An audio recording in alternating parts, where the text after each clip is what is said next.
Hi everyone, I'm Shaylin here with Reedsy. It's the end of 2019, so let's have a chat about how to review your writing year and make the most of it. Now, the new year is somewhat meaningless of a distinction to a lot of people. Technically, you can and should be reviewing your goals and your accomplishments throughout the year. But the new year is a great time and a great reminder to stop and do a bit of a deeper reflection on your writing process so you can make the most of the upcoming year. So I'm gonna go through 8 different things that you can do going into the new year to really evaluate the past year and make the most of your experience. Step 1. Ask yourself what you're disappointed about. We're gonna start on kind of a low note here. Goals you didn't accomplish, pieces that didn't turn out as well as you were hoping they would. Maybe you just weren't generally as productive as you wanted to be. Try to let go of those things and be gentle with yourself in regards to things that didn't go as you were hoping they would. You can't go back and change the past. You can't go back and write all the things that you wished you'd written. But if there's any disappointment you're holding on to in terms of how your year went, you can use that going into the next year to make the most of it. Off of that, what are you proud of? What were your biggest accomplishments of the year? When you think back on this year, what were the moments where you felt proud of yourself, where you felt inspired, where you felt excited, or just plain happy? Exciting new ideas that you got or projects you took on? Any projects that you finished? Any publications that you got or steps towards your writing career? Any goals that you met or surpassed? So now that we've got the general overview out of the way, let's look at number 3.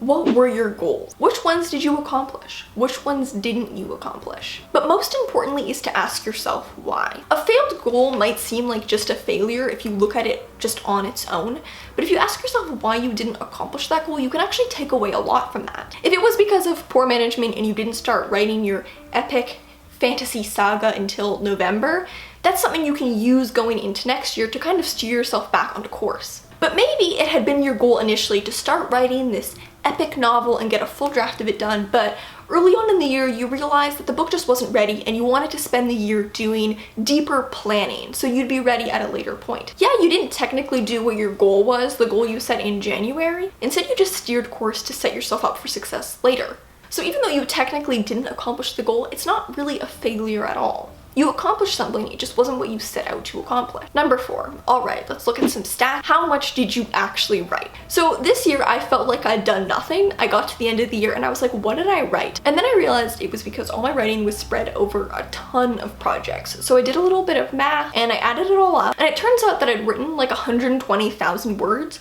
just spread across like 6 short stories and 2 novels. That figure alone isn't disappointing to me at all. It just didn't feel like 120,000 words because it wasn't contained to one main project. And that's not even considering all the, say, editing work that I did. That was just the drafting. When I actually looked at the figure, I wasn't disappointed in that at all. Sometimes with perspective, you've actually done way more than you feel like you've done. Knowing this figure is also actually really helpful going into the next year. I know that I can realistically write 120,000 words in a year. And since that was for me spread across multiple short stories and 2 different novels, I know that it would be fairly realistic for me to attempt to write an entire draft of a novel over the course of 1 year. Number 5.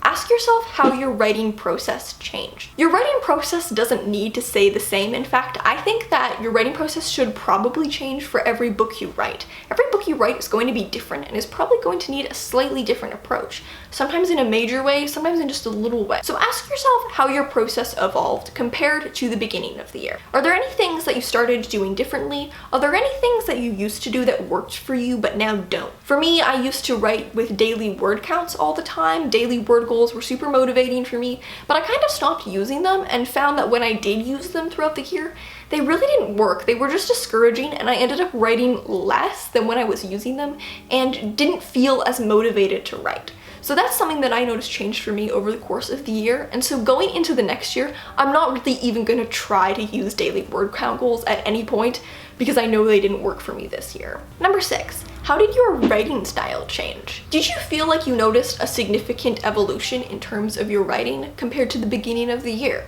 This might require you to go back and actually compare a paragraph from January with a paragraph from now, but it can be really helpful to see how your writing style may have evolved. Maybe your style changed in terms of your interests. Are there new subject matters that you feel really drawn to writing about now that maybe you weren't even interested in January? Do you feel like the types of ideas that you're interested in have shifted at all? This is also super helpful to evaluate. It can help you know which projects you want to prioritize going into next year so that you can make effective goals that are based around projects you're really excited about. Number 7, what did you learn this year? There may be some things that have surfaced just by going through this list, but what did you learn about writing in terms of craft? Did you learn any really useful tips that really stood out to you?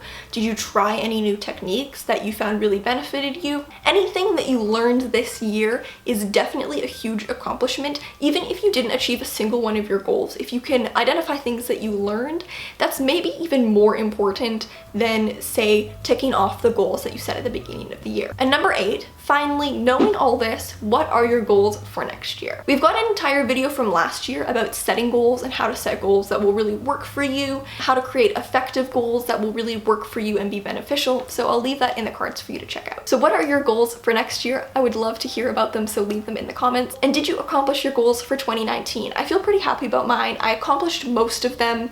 The only one that I didn't accomplish, it's because I really realized early in the year that I didn't really care about it.